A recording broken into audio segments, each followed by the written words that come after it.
সবাইকে সুস্বাগতম। আজকের এই ভিডিওতে আমি ডাক্তার চিরঞ্জীব বিশ্বাস। আমি আছি উত্তর মহিলা মেডিকেলে মানসিক রোগ বিভাগে সহযোগী অধ্যাপক হিসেবে।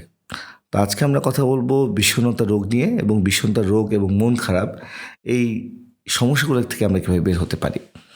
তা আমরা অনেকেই দেখা যায় যে ছোটো বয়স থেকেই মন খারাপে আক্রান্ত হয়ে থাকি, কিছুই ভালো লাগে না, কিছু করতে ইচ্ছা করে না।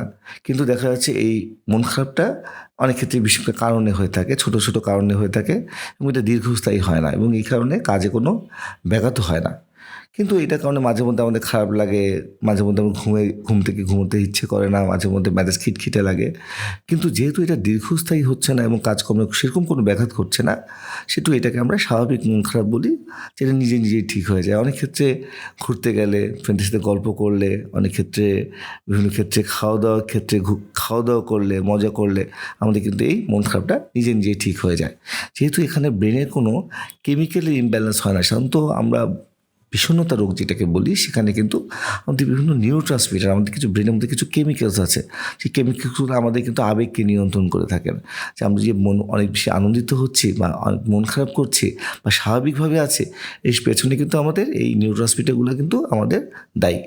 তো কিছু কিছু রোগ আছে, যে বিষণ্ণতা রোগ তার মধ্যে একটা, যেখানে কিন্তু মনটা অনেক বেশি খারাপ হয়ে যায়, কিছুই ভালো লাগে না কাজ করতে, এবং এটা কিন্তু দীর্ঘস্থায়ী এবং বেশিরভাগ ক্ষেত্রে আমরা বলি এটা প্রায় 2 সপ্তাহের বেশি স্থায়ী মন খারাপ।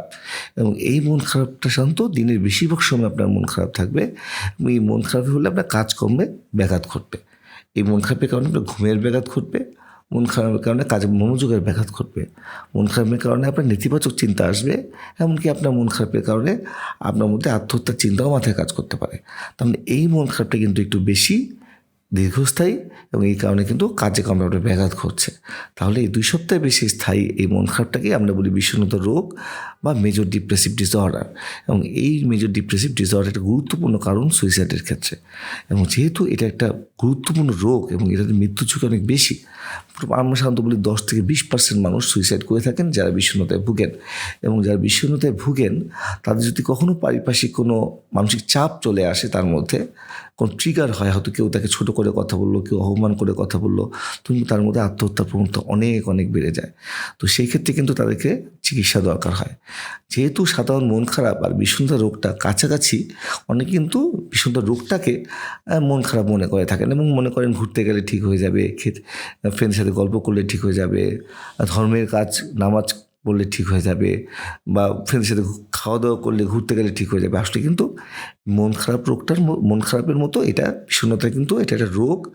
যেহেতু এখানে ব্রেনের কেমিক্যালের ইমব্যালেন্স হচ্ছে, সেরোটোনিন, ডোপামিন, নরঅ্যাড্রেনালিন, গাবা, বিভিন্ন নিউরোট্রান্সমিটার কিন্তু আমাদের মন ভালো রাখার ক্ষেত্রে কাজ করে। তো যেহেতু এখানে নিউরোট্রান্সমিটার দায়ী এবং এগুলো ঘাটতি হয়, সেহেতু এখানে কিন্তু ঘুরতে গেলে, খেতে গেলে, বন্ধুদের সাথে গল্প করলে কিন্তু এখানে সেই ঘাটতিটা পূরণ হয় না। সেহেতু এখানে কিন্তু তাকে কিছু ওষুধ খেতে হয় এবং ওষুধের মাধ্যমে তার ব্রেনের এই কেমিক্যালগুলোকে ব্যালেন্সে আনা হয়। অনেকে কিন্তু মনে করে থাকেন বিষণ্ণতা রোগে কাউন্সেলিং করলেই ঠিক হয়ে যায়, কাউন্সেলিং করলেই হয়তো সে ভালো হয়ে যাবে।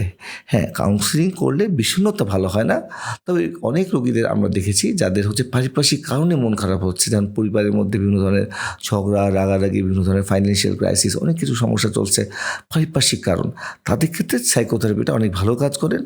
এবং যারা খুব অল্প পর্যায়ে বিষণ্ণ আছেন, যাদের এখনও কাজকর্মের ব্যাঘাতটা ওইভাবে হয়নি, তাদের ক্ষেত্রে সাইকোথেরাপিটা কিছুটা হলেও কাজ করে থাকেন। তবে সবার ক্ষেত্রে কিন্তু এটা কাজ করে না। আমাদের অনেকেই আমরা পাই যারা হচ্ছে কিন্তু ভিতরে সুইসাইডাল টেন্ডেন্সি কাজ করে কিন্তু উপরে বলেন না।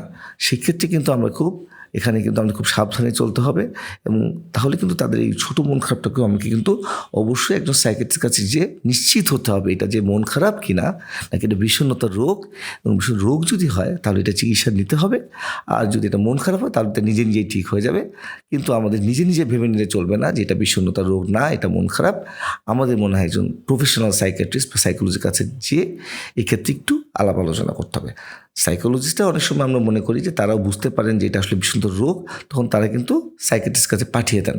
তবে অবশ্যই এখানে একজন সাইকিয়াট্রিস্ট লাগবে না, সেটা একজন সাইকিয়াট্রিস্টই আপনাকে সঠিকভাবে বলতে পারবেন এবং আপনাকে ঠিকভাবে সাহায্য করতে পারবেন।